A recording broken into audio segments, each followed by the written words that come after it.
Halo semua, kembali lagi di channel Boncan Kun. Sebelum kita mulai, klik tombol subscribe dan aktifkan lonceng notifikasinya supaya kalian tidak ketinggalan info seputar Boruto to Blue Vortex. Adegan lanjutan memperlihatkan kebingungan di wajah Sasuke setelah melihat kemampuan aneh dari Otsutsuki yang berubah bentuk tersebut. Sasuke berkata, "Aku menyadari bahwa cermin itu bukanlah memantulkan kembali kekuatan Mukawaki, tapi dia justru meniru kekuatanmu. Dan itulah yang sejak tadi dia lakukan, serta anehnya, dia bebas mengeluarkan itu dari arah mana saja. Contohnya, di belakang kita. Kawaki di situ memperhatikan hal tersebut juga. Namun, sebenarnya dia lebih memperhatikan apa yang ada di dalam tubuhnya. Sebelumnya, admin telah membahas teori tentang jiwa Ishiki yang menurut admin bakal tetap kembali ke tubuh Kawaki. Entah dalam bentuk utuh seperti sebelumnya atau menyatu dengan sifat dan karakter Kawaki. Di sini, Kawaki mendengar suara Ishiki berbicara setelah Otsutsuki itu mengatakan kalau Kawaki ternyata telah banyak berkembang. Kawaki masuk ke alam bawah sadarnya sambil bertanya, "Aku tidak melihat keberadaanmu di sini, tetapi aku yakin bahwa itu adalah suaramu." Ishiki tertawa sambil berkata, "Kau tidak tahu apapun soal karma. Dan kau masih minim informasi meskipun Amado ada di dekatmu." Kawaki kesal sambil berkata, "Tapi dia banyak membantuku dan aku ingin bertanya, apakah dirimu mengetahui siapa sebenarnya dia?" Mendapatkan pertanyaan itu membuat jiwa Ishiki langsung terdiam, karena dia pun bahkan tidak tahu tentang Amado. Jiwa Ishiki juga melihat beberapa hal aneh pada Amado ketika Amado tak terluka sedikit pun saat tubuhnya dipukul oleh Dewa Otsutsuki ke tanah dengan keras. Ada banyak hal lainnya yang membuat Ishiki menjawab bahwa dia juga pertama kali melihat Amado seperti itu. Ishiki berkata, "Sayang sekali kalau aku tak mengetahui apapun meskipun aku pernah menjadikannya sebagai asistenku." Kawaki lalu bertanya, bagaimana Ishiki bisa muncul kembali dan apa tujuannya ada di dalam tubuhnya. Sebelum Ishiki menjawab pertanyaan Kawaki, adegan berpindah dulu ke tim Naruto yang di dekat Sarada. Naruto di sebelah sana tak mengetahui apa yang terjadi, dan seketika dia mencoba memecahkan cermin itu. Sarada mengikutinya karena ingin membantu. Akan tetapi Naruto merasa heran. Gegar Urashiki di dalam tubuhnya melarang Naruto untuk menyerang cermin itu. Naruto lalu menghantam cermin tersebut, tetapi rasengannya memudar dan menghilang. Sebenarnya, cermin itu menyerap kekuatan mereka, entah dalam bentuk fisik maupun cakra seperti rasengan. Lalu, tanpa dia sadari, rasengannya muncul dari arah belakang mereka berdua. Naruto tak sempat lagi menyelamatkan Sarada. Untungnya, Mitsuki cepat-cepat menarik tubuh mereka berdua menggunakan ularnya. Dia membawa mereka berdua turun, dan Mitsuki berkata, "Itu berbahaya dan coba Anda perhatikan ini." Mitsuki mengeluarkan kunai, lalu melemparkan kunai itu ke arah Otsutsuki tersebut yang dikelilingi oleh cermin-cermin itu. Seketika saja kunai Mitsuki tadi datang dari arah samping mereka, lalu ditangkap kembali oleh Mitsuki. Dia berkata, "Cermin itu menyalin atau meniru serangan kita." Lalu dia bebas memunculkannya di mana saja, Tuan Hokage. Ini adalah jutsu yang fleksibel dan tentu saja bakal merepotkan. Saat sedang mengamati hal tersebut, Naruto bertanya kepada Urashiki dari dalam tubuhnya tentang kenapa Urashiki tahu soal kekuatan Otsutsuki itu. Urashiki di dalam tubuhnya menjawab, "Aku baru menyadarinya. Aku pernah mendengar soal kemampuan itu ketika aku masih aktif ada di dekat Momoshiki. Makanya, aku menyuruhmu untuk jangan gegabah." Yonbi di dekat Urashiki lantas bertanya kepadanya bagaimana cara menghadapi jutsu itu. Urashiki menjawab, "Aku bahkan baru melihat langsung sekarang, dan aku belum memiliki cara untuk menghadapinya. Tapi, jika kuberikan beberapa saran, dia harus diserang menggunakan serangan berbeda." Naruto menyadari apa yang dimaksud Urashiki, dan dia melihat ke arah Sarada. Naruto lalu bertanya ke Sarada dengan berkata, "Sarada, apakah jutsu mata syaringanmu dapat melakukan genjutsu?" Dengan wajah sedikit heran, Sarada menjawab, "Ya, genjutsu dasar yang semua Uchiha pasti memilikinya." "Ada apa?" Apakah Anda memiliki rencana untuk menghadapi kekuatan itu? Sementara itu, Itachi dari dalam tubuh Sarada tersenyum ketika mengetahui bahwa Naruto menyadari hal tersebut.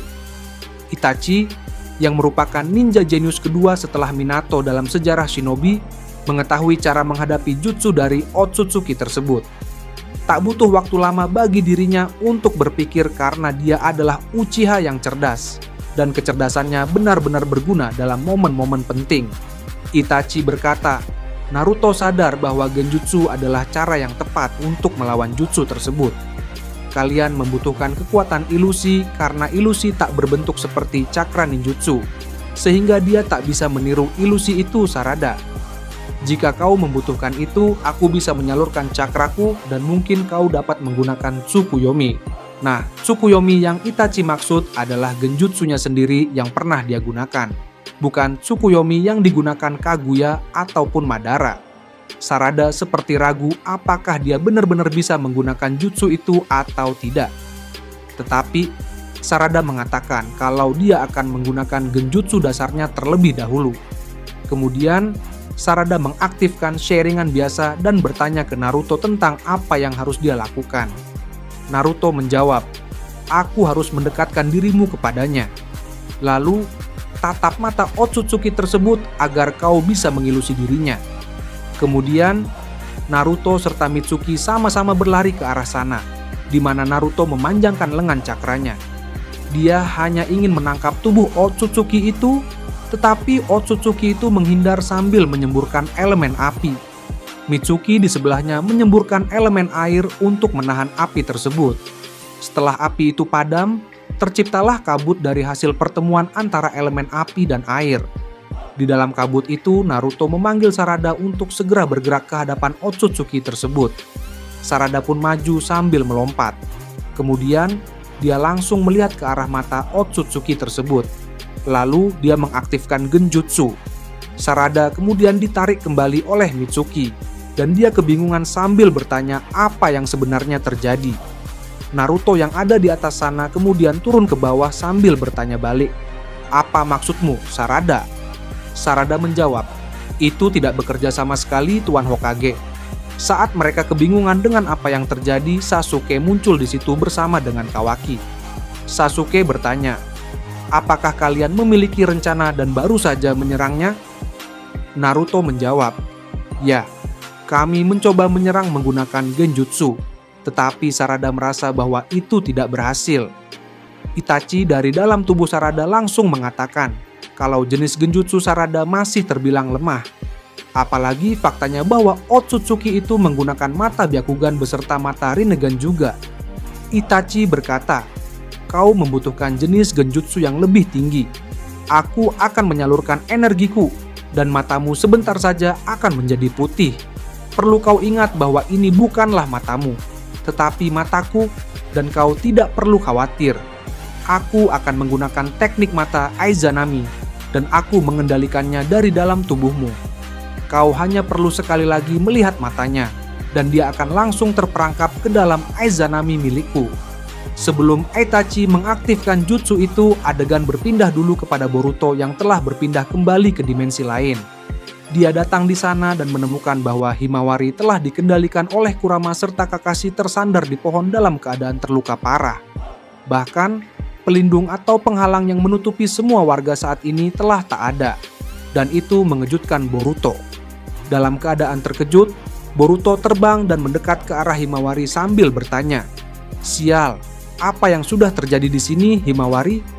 Kurama yang mengendalikan tubuh Himawari lalu menjawab, "Otsutsuki itu kembali dan membawa satu temannya, Boruto. Dia muncul dan menghancurkan pelindung itu, dan cepat-cepat mereka bergerak ke dalam sana. Aku tidak tahu apa yang mereka lakukan sampai ketika aku melihat Eida ditangkap dan disandera oleh kedua Otsutsuki tersebut. Saat ini, kau harus pergi mengejar mereka karena Eida ada bersama mereka, Boruto." Boruto pun terlihat sangat kesal, tapi pertama-tama dia terbang dan mendapati Ino, Sakura, serta Hinata di tempat yang sama, menjaga seorang Inojin. Boruto berkata, "Pantas saja Eida tak berbicara apapun kepadaku." Ketika dua Otsutsuki itu muncul kembali, Hinata di situ berkata, harus ada yang menemanimu. Kau tidak aman jika hanya sendiri saja. Otsutsuki itu memiliki kekuatan yang bisa menghancurkan penghalangmu. Boruto lalu menjawab, "Ibu tidak perlu khawatir karena saat ini aku memiliki kekuatan yang bisa mengatasi mereka." Nah, di sini Sakura maupun Ino yang masih terpengaruh oleh Zeno Omnipoteneda sebenarnya agak merasa aneh ketika melihat Boruto memanggil Aibu kepada Hinata, karena mereka masih melihat tubuh Boruto sebagai Kawaki yang dikenal sebagai orang luar Konoha dan pembunuh dari Naruto. Meskipun pada akhirnya Naruto diketahui masih hidup dan tidak dibunuh oleh Boruto, sekarang mereka berusaha menerima keanehan itu karena Zeno Omnipoteneda saat ini belum hilang dari otak mereka. Kemudian, Boruto mengaktifkan Jougan, dan seketika saja dia melihat jejak yang ditinggalkan kedua Otsutsuki itu. Setelahnya, Boruto mengaktifkan sensorik dari buah cakra Shibai, dan dia mendeteksi ke semua planet serta dimensi. Momoshiki dari dalam tubuhnya berkata, "Kau beruntung memiliki buah cakra Shibai, sehingga kau dapat mengakses sensoriknya yang bisa melihat ke planet lain, Boruto." Kemudian, setelah Momoshiki berkata seperti itu, adegan ternyata tiba-tiba harus berakhir di sini dulu dan lanjut ke video kedua. Mungkin itulah informasi kali ini yang dapat admin sampaikan kepada kalian semua. Masih banyak prediksi atau hal-hal yang akan terjadi ke depannya yang bakal kami bahas tuntas di channel ini. Dan jika kalian suka dengan pembahasan teori maupun fakta di channel kami, jangan lupa untuk selalu stay, menunggu, dan selalu berlangganan. Sampai jumpa di video selanjutnya dan salam Shinobi. Nah, itu tadi berbagai hal menarik pada Boruto manga Two Blue Vortex. Menurut kalian bagaimana? Jangan lupa komentarnya di bawah. Jangan lupa like, share, dan subscribe untuk video menarik lainnya. Yosh Ninja.